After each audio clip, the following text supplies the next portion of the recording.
Magandang araw! Sama-sama tayong matuto sa Teacher Sal Learning Resource Channel. GMRC 2, Quarter 4, Week 7, Mga Kabayanihan sa Sariling Bayan. Magandang araw! Bayani.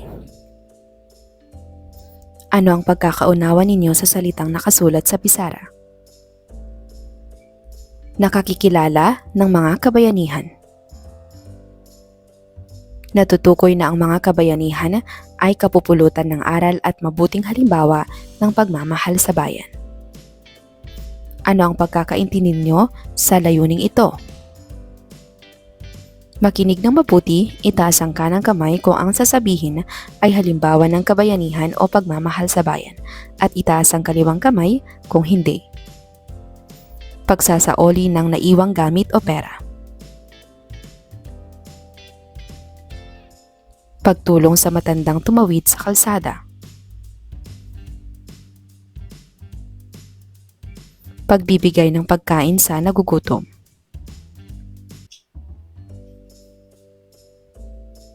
Panunukso sa may kapansanan. Pagtuturo sa mga mag-aaral sa paaralan. Pang-aabuso sa kalikasan. Paggamot sa may karamdaman. Pagsupil sa krimen. Basahin ang maikling sanaysay. Bayani. Naglalaro ng kaniyang mga laruan si Momo habang nakikinig ng balita sa radyo ang kanyang lola. Narinig ni Momo ang tagapagbalita na sinabing isa na namang bayani ang nagsaoli ng pera na kanyang napulot. Lumapit si Momo sa kanyang lola at nagtanong, "Lola, bakit mo naging bayani yung nagsaoli ng pera?" Sumagot ang lola ni Momo matapos ang ilang sandaling pag-iisip, dahil inuna niya ang iba kaysa sa kanyang sarili.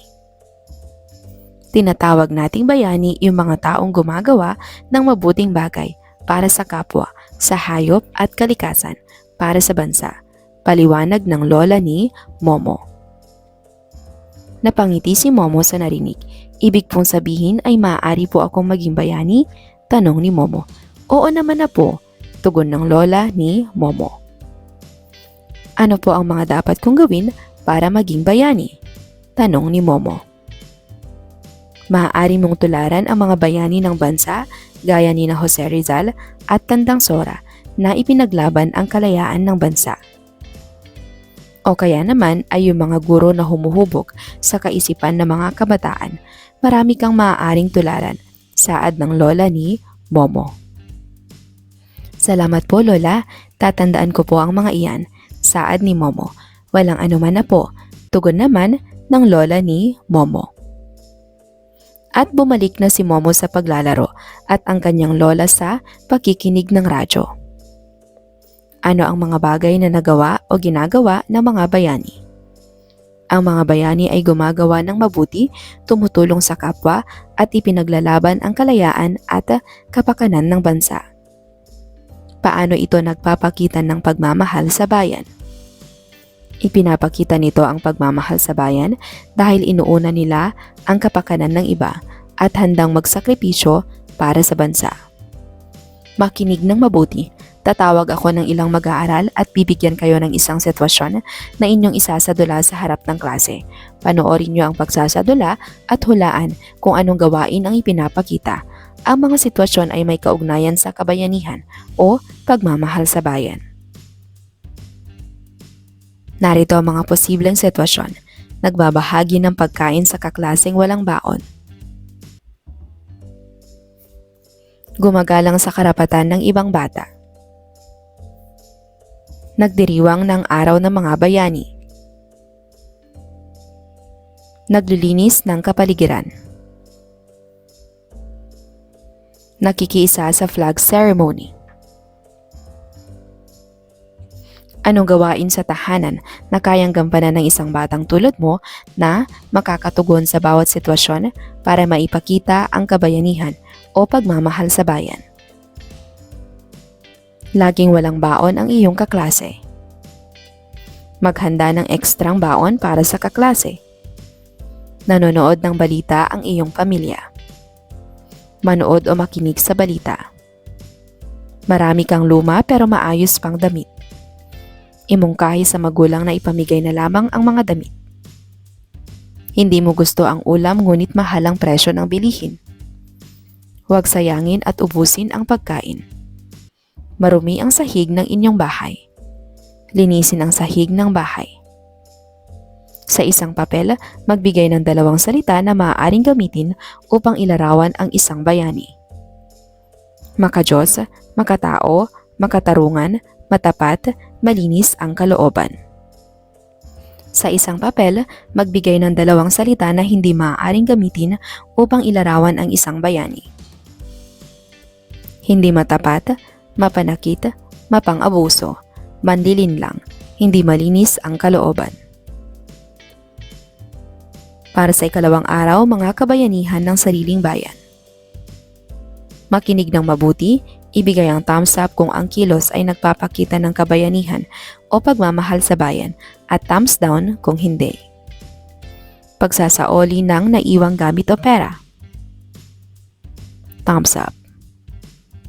Pagtulong sa matanda. Thumbs up. Pagtulong sa matandang tumawid sa kalsada. Thumbs up. Pagbibigay ng pagkain sa nagugutom. Thumbs up. Panunukso sa may kapansanan. Thumbs down. Pagtuturo sa mga mag-aaral sa paaralan. Thumbs up. Pang-aabuso sa kalikasan. Thumbs down. Paggamot sa may karamdaman. Thumbs up. Pagsupil sa krimen. Thumbs up. Kabayanihan. Ano ang pagkakaunawa ninyo sa salitang nakasulat sa pisara? Nakapag-iisa-isa na mga kabayanihan, natutukoy na ang mga kabayanihan ay kapupulutan ng aral at mabuting halimbawa ng pagmamahal sa bayan. Nailalahad na ang mga kabayanihan ay kapupulutan ng aral at mabuting halimbawa ng pagmamahal sa bayan. Ano ang pagkakaintindi ninyo sa layuning ito? Ano sa palagay ninyo ang pagkakaiba nito sa layunin natin kahapon? Basahin ang maikling sanaysay. Nakita ni Momo ang kanyang pinsan na si Juju na nagbabasa ng libro. Ano yung binabasa mo? Tanong ni Momo. Nagbabasa ako tungkol sa mga nagawa ng mga bayani. Sagot ni Juju. Gusto ko rin malaman yan, saad ni Momo. Tinanong ko si Lola kahapon tungkol sa mga bayani. Sabihin mo naman sa akin kung ano ang mga nabasa mo, dagdag pa niya. Ayon sa libro, inuuna raw ng mga bayani ang iba kaysa sa kanilang sarili. May mga bayani raw na nasaktan o namatay para iligtas ang iba mula sa kapahamakan. Mayroong mga bayani na nakipaglaban para sa kalayaan. May mga bayani rin na inilaan ang kanilang buhay upang makatulong sa mga nangangailangan, saad ni Juju. Nariyan ba sina Jose Rizal at Tandang Sora? Tanong ni Momo. Oo, isinakripisyo nila ang sariling kaligtasan para maging malayang bansa tayo, sagot ni Juju.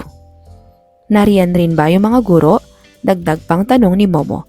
Narito rin sila kasama ang mga doktor, basurero, sundalo at marami pang iba. Tumutulong sila para mapabuti ang kapwa at ang bansa, tugon ni Juju. Nakakatuwa, masayang bigkas ni Momo. Gusto ko ring maging bayani, dagdag pa niya. Pareho tayo, masiglang pagsang-ayon ni Juju. Ano ang mga halimbawa ng kabayanihan na iyong nasaksihan o naranasan? Nakita ko ang mga taong tumutulong sa kapwa, naglilinis ng kapaligiran at sumusunod sa batas. Paano ito nagpapakita ng pagmamahal sa bayan? Ipinapakita nito ang pagmamahal sa bayan dahil ginagawa nila ang tama at tumutulong para sa ikabubuti ng lahat. Makinig ng mabuti, tatayo kayo kung ang gawaing isusulat sa pisara ay may kaugnayan sa kabayanihan o pagmamahal sa bayan at itataas ang dalawang kamay kung wala. Paggalang sa karapatan ng iba. Pagtulong sa may kapansanan.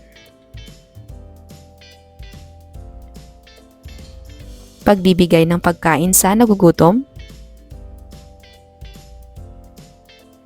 Panunukso sa matatanda. Pagtuturo sa mga mag-aaral sa paaralan. Pang-aabuso sa mahihina. Paggamot sa may karamdaman. Pangangalaga sa kalikasan. Anong gawain sa eskwelahan na kayang gampanan ng isang batang tulad mo na makakatugon sa bawat sitwasyon para maipakita ang kabayanihan o pagmamahal sa bayan? Nagtuturo ang inyong guro tungkol sa mga bayaning Pilipino. Makinig at pag-aralan ang mga bayaning Pilipino. Nakita mong may nanunukso sa iyong kaeskwela. Sawayin ang mga nanunukso. Nagsisimula na ang flag ceremony. Makiisa sa flag ceremony. Binabato ng iyong mga kaklase ang watawat. Sabihin sa guro o sa nakatatanda ang nakitang pambabato sa watawat. Nakasalubong mo ang iyong guro na nahihirapang magbitbit ng kanyang mga gamit. Tulungan ang guro sa kanyang mga bitbit. Sa isang papel, sagutin ang tanong, mayroon ka na bang nagawang isang kabayanihan? Narito ang halimbawa ng sagot. Mayroon po, tinutulungan ko po ang aking lola, lolo at ibang nakatatanda kapag nangangailangan sila ng tulong. Sa isang papel, sagutin ang tanong, sa iyong palagay, mayroon ka bang kailangang baguhin sa iyong sarili upang maging mas madali ang pagsasagawa ng mga kabayanihan? Opo, kinakailangan ko pong maging mas mapanuri sa aking paligid upang malaman kung saan ako maaaring makatulong. Para sa ikatlong araw. Pagmamahal. Ano ang pagkakaunawa ninyo sa salitang nakasulat sa pisara? Naisasakilos ang pagkilala sa mga kabayanihan. Naisasagawa na ang mga kabayanihan ay kapupulutan ng aral at mabuting halimbawa ng pagmamahal sa bayan. Ano ang pagkakaintindi ninyo sa layuning ito? Ano sa palagay ninyo ang pagkakaiba nito sa layunin natin kahapon? Basahin ang maikling sanaysay. Ang aking kabayanihan. Nagpunta si Momo sa sala at may nakita siyang pera sa upuan. Kinuha niya ito at nagpunta sa kusina. Tatay, sa inyo po ba ang perang ito na naiwan sa upuan sa sala? Tanong ni Momo. Hindi akin yan, baka sa nanay mo, sagot ng tatay niya. Pinuntahan naman ni Momo ang kanyang nanay na nasa likod ng bahay. Nanay, sa inyo po ba ang perang ito na naiwan sa upuan sa sala? Tanong ni Momo. Hindi anak, itanong mo sa lolo at lola mo, tugon ng kanyang nanay. Hinanap ni Momo ang kanyang lolo at lola at nang makita ay tinanong. Lolo, lola, sa inyo po ba ang perang ito na naiwan sa upuan sa sala? Sa akin yan na po, sambit ng lolo ni Momo. Nahulog siguro pagtayo ko sa upuan. Maraming salamat na po, saad pa nito. Iniabot ni Momo ang pera sa kanyang lolo. Pagkatapos noon ay lumapit siya at yumakap sa kanyang lola. Lola, maaari na po ba akong maging bayani? Tanong ni Momo. Nagsaoli rin po ako ng pera gaya ng bayani sa balita noong isang araw. Dagdag pa niya. Napangiti ang lola ni Momo sa sinabi ng apo. Niyakap niya ito at sinabing, ipagpatuloy mo lang ang ganyang gawain na po. Nasa tamang landas ka ng pagiging bayani. Natuwa si Momo sa sagot ng kanyang lola at nakaramdam siya ng pagmamalaki sa kanyang ginawa. Batay sa iyong karanasan, ano ang mga halimbawa ng kabayanihan na iyong nagawa o ginagawa? Tumutulong ako sa kapwa, nagsasaoli ng napulot na gamit at naglilinis ng aming paligid. Paano ito nagpapakita ng pagmamahal sa bayan? Ipinapakita nito ang pagmamahal sa bayan dahil ginagawa ko ang tama at tumutulong para sa ikabubuti ng lahat. Magbibigay ako ng sitwasyon at iisipin nyo kung ano ang dapat ninyong gawin na magpapakita ng inyong kabayanihan o pagmamahal sa bayan. Kailangang magtaas ng kamay ang nais na sumagot. Malinaw ba sa lahat? Nagsisimula na ang flag ceremony.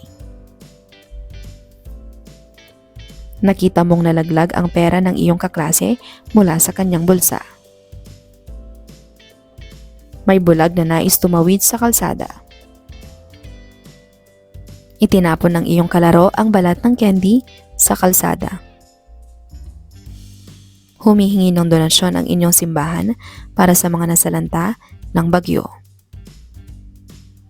Anong gawain sa pamayanan na kayang gampanan ng isang batang tulad mo na makakatugon sa bawat sitwasyon para maipakita ang kabayanihan o pagmamahal sa bayan? May nakita kang balat ng candy na nakakalat. Pulutin ang balat ng candy at itapon sa basurahan.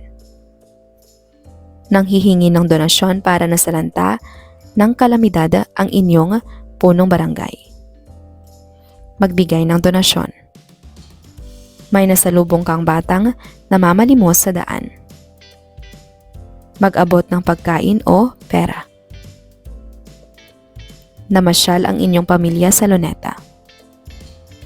Bisitahin ang monumento ni Rizal. May matandang nahihirapang tumawid sa kalsada. Tulungang tumawid ang matanda. Sa isang papel, sagutin ang tanong, sa ano-anong paraan mo ipinapakita ang iyong pagmamahal sa bayan. Palagi akong nagiging matapat at hindi ako nagsisinungaling. Tumutulong akong panatilihin ang kapaligiran na malinis. Nag-aaral ako ng mabuti. Sa isang papel, magbigay ng isang halimbawa ng kabayanihan na natunghayan mo sa iyong komunidad. Kung wala, ano ang uri ng kabayanihan ang nais mong makita sa iyong komunidad? Narito ang halimbawa ng sagot. Para sa ika-4 na araw, mga kabayanihan sa sariling bayan. Pagmamahal sa bayan. Ano ang pagkakaunawa ninyo sa salitang nakasulat sa pisara? Naipakikita ang pagmamahal sa bayan sa pamamagitan ng mga kilos na nagbibigay halaga sa mga sakripisyo ng mga bayani. Napatutunayan na ang mga kabayanihan ay kapupulutan ng aral at mabuting halimbawa ng pagmamahal sa bayan. Ano ang pagkakaintindi ninyo sa layuning ito? Ano sa palagay ninyo ang pagkakaiba nito sa layunin natin kahapon? Basahin ng maikling sanaysay.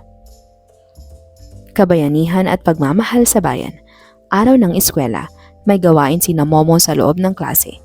Tayo ngayon ay magkakaroon ng bahaginan, saad ng guro. Ibabahagi natin kung paano natin naipakita ang pagmamahal sa bayan sa pamamagitan ng pagkilala at paggawa ng kabayanihan noong mga nakalipas na araw. Malinaw ba sa lahat? Tanong ng guro. Opo, sagot ng klase. Sino ang gustong mauna sa pagbabahagi? Muling tanong ng guro. Maraming nagtaas ng kamay sa klase. Momo, ikaw na ang mauna. Saad ng guro. Tumayo si Momo at nagpunta sa harapan. Noong mga nakaraang araw, nag-aaral ako tungkol sa mga bayani at sa mga ginawa nilang kabayanihan. Tinanong ko ang aking pinsan at lola. Natutunan ko na ang mga bayani ay gumagawa ng mabuting bagay para sa kapwa, sa hayop at kalikasan, para sa bansa. May mga bayani na gaya ni Jose Rizal at Tandang Sora, at may mga bayani rin na katulad ng ating guro. Sinubukan ko ring gayahin ang ginagawa ng mga bayani sa pamamagitan ng pagsaoli ng pera na napulot ko sa may-ari nito. Kwento ni Momo. Magaling, Momo, puri ng kanyang guro. Sino pa ang gustong magbahagi? Tanong pa nito. Oh, ikaw naman. Nito mga nagdaang araw, anong kabayanihan ang iyong nagawa? Paano ito nagpapakita ng pagmamahal sa bayan? Ano sa inyong palagay ang ibig sabihin ng kabayanihan? Ano sa inyong palagay ang ibig sabihin ng pagmamahal sa bayan? Bakit mahalaga ang kabayanihan? Bakit mahalaga ang pagmamahal sa bayan? Anong gawain na kayang gampanan ng isang batang tulad mo na makakatugon sa bawat sitwasyon para maipakita ang kabayanihan o pagmamahal sa bayan? Tinutukso ng iyong mga kalaro ang kapitbahay ninyong may kapansanan. Sawayin ang mga kalaro. Nagugutom ang iyong kapatid ngunit abala pa ang inyong mga magulang sa gawain. Handaan ng pagkain ang kapatid. Ikinalat ng aso ang basura sa harap ng inyong bahay. Magpatulong sa nakatatanda upang linisin ang basura. Binubunot ng iyong mga kalaro ang mga tanim na bulaklak sa palaruan. Pagsabihan ang mga kalaro. May nakasalubong kang lingkod bayan gaya ng guro o bumbero. Batiin ang lingkod bayan at magpasalamat sa kanilang paglilingkod. Sa isang papel, sagutin ang tanong, paglaki mo, anong uri ng kabayanihan ang nais mong maipamalas? Narito ang halimbawa ng sagot. Sa iyong palagay, kaya mo bang gumawa ng mga kabayanihan? Ipaliwanag ang sagot.